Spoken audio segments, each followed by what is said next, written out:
Alors, il paraît que c'est l'année de la chèvre chez les Chinois. Oui. Ouais. Un cycle de 12 ans. Cette année, c'est la chèvre. Donc, je me suis dit, pourquoi ne pas parler de la chèvre? Qui est chèvre autour de cette table?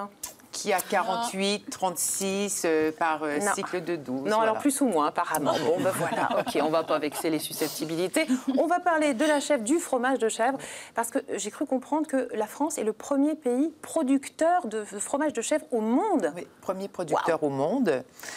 Avec, alors c'est une culture qui date de longtemps. Hein. La fabrication de fromage de chèvre, ça fait plus de 10 000 ans qu'on égoutte... qu'on égoutte le lait pour le transformer en fromage. Donc, c'est principalement au sud de la Loire aussi que la production a lieu. Donc, mais on dit qu'il y a environ, sur les 110 tonnes produites, il y a pratiquement 2 kilos par famille qui est consommé par an. Par an, vous mangez du fromage de chèvre, les amis? Oui, moi plein. Oui, non. À cela. Pas de fromage, Cléo. Oui, je sais, pour une Française, c'est long. Mais ça va pas du tout, ça. Il va falloir vous y mettre si vous voulez rester dans, dans ce magazine. Hein. On vous a pas dit, il y a un bizutage au fromage de chèvre. Hein. Ah ben non, voilà, on l'a pas prévenu. Allez, on va revenir à nos moutons ou à nos chèvres plutôt. Alors, comment ça se fabrique, ces petits fromages? Donc, le lait est caillé, ensuite il est égoutté et... en fonction de ce qu'on veut en faire, il est plus ou moins affiné. Donc, on reviendra peut-être un petit peu après. On en parlera après, mais d'abord, on va peut-être parler un petit peu de la saison de production, parce qu'on est en plein dedans, là. On est en plein dedans avec le printemps. Les chèvres ont mis bas, elles ont eu leurs petits bébés, et puis, ben voilà, on a du bon lait pour faire des chèvres. Alors, au printemps, le lait est plus doux et plus on avancera dans la saison, plus le lait sera un peu... sera plus fort. Oui. Alors, on consomme 2 kilos à peu près en moyenne, sauf Clio, de fromage de chèvre par an. Et une chèvre, ça donne combien de litres de lait? Alors, pas par an, hein, mais par jour. Par jour, à peu près 2,5 litres. Ça, c'est dingue. J'imaginais pas que c'était autant. Bon, après, on ne fera pas de comparaison avec nous, ce qu'on peut donner, mais quand même... Comment ça, nous, ce qu'on peut donner? Non, mais quand on est... Non, mais quoi, non? Qu'est-ce que... Non, mais une mère qui allait de son enfant doit donner... Je sais pas, je crois, pas loin de... D'accord, donc on est un petit peu comme nos amis Caprine. Bon, on va revenir à... Voilà, donc ça c'est fait.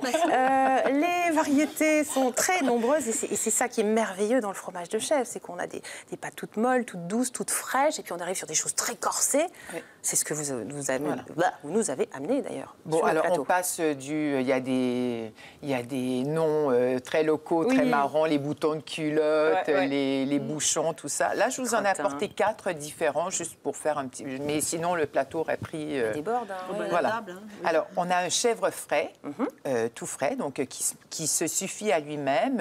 On mange avec un petit tour de poivre, un peu d'huile d'olive. Après, pour aller dans l'ordre, parce qu'en fait, si on veut... je vais aller un peu par ordre de force au goût. Alors, on a un cendré. Une pyramide tronquée, cendrée. Alors là, on voit qu'il y a une petite couche de blanc qui s'est formée, mais... c'est quoi? C'est normal, c'est le vieillissement, plus ça s'assèche. Alors ici, on l'a, sur ce claque-bicou, on l'a pas encore. Claque-bicou, c'est mignon. Hein? Et après, il y a même une vraie moisissure qui s'installe sur la... Mais c'est normal, ça fait partie du vieillissement. Et le petit dernier, qui a un côté camembert quand même, comme ça. C'est une tome, une tome de chèvre. Et puis là, on voit bien l'affinage avec le côté qui est beaucoup plus souple sur le bord et plus fort aussi. Et puis le centre qui reste blanc. Suzanne, l'idée, quand on déguste un plateau de fromage de chèvre, ou tout plateau d'ailleurs, c'est de commencer bien sûr par le plus doux et d'aller vers le plus fort, évidemment. Oui, hein, on est d'accord? Oui, c'est quand même le mieux si on veut bien déguster, bien voir toutes les différences. Puis comme ça, le palais n'est pas trop marqué dès le départ avec un goût puissant. On profite des plus doux. Alors, dans l'oreillette, on me dit des recettes. Oui, il faut qu'elle nous donne des recettes. J'ai des amateurs. Les vins, est-ce que les fromages de chèvre, c'est des vins spéciaux on boit plutôt des vins blancs avec le chèvre, mais en tout cas, des recettes. Oui, allez, des recettes. On les veut, alors on peut les manger frais bien sûr, mais en recette, là je vous ai apporté des petites idées, des petits croustillants aux chèvres, c'est absolument délicieux. Wow. Après on va les faire en salade, alors des petits maquis là. Les maquis, tiens, voilà, ça rejoint la chronique de notre amie Sandrine dans le bento, des maquis aux chèvres. Exactement. Le mélange, voilà, l'alliance de la France et du Japon. Exactement. Comment on fait ça? Convertir un peu clean. Non mais on va y arriver, de toute façon on n'a pas le choix. Hein. Les maquis, là, les petites boulettes aussi, on est plutôt sur des fromages frais. Alors, il faut qu'ils soient pas trop mous, mais on les presse pour pouvoir arriver à nos fins. Et puis, après, en cuisson, on va chercher... Alors là, on voit sur une petite galette de céréales, on va plutôt privilégier un peu un fromage qui n'est pas trop affiné pour qu'il puisse se fondre. Et puis après, forcément, sur une tome, on a des goûts plus costauds. Donc, il faut y aller, il faut oser. Eh bien voilà. Et on trouve fromage à son pied ou à son palais. À son palais plutôt, oui, c'est ça, c'est plus logique. Merci beaucoup. Suzanne, on peut retrouver bien sûr toutes ces informations dans le magazine Régal. Et sur le site. Et sur le site de Campagne TV et de Régal aussi. Bien sûr, il y a plein de recettes. Voilà, merci beaucoup ma belle. On passe tout de suite à la chronique de Clio Bail.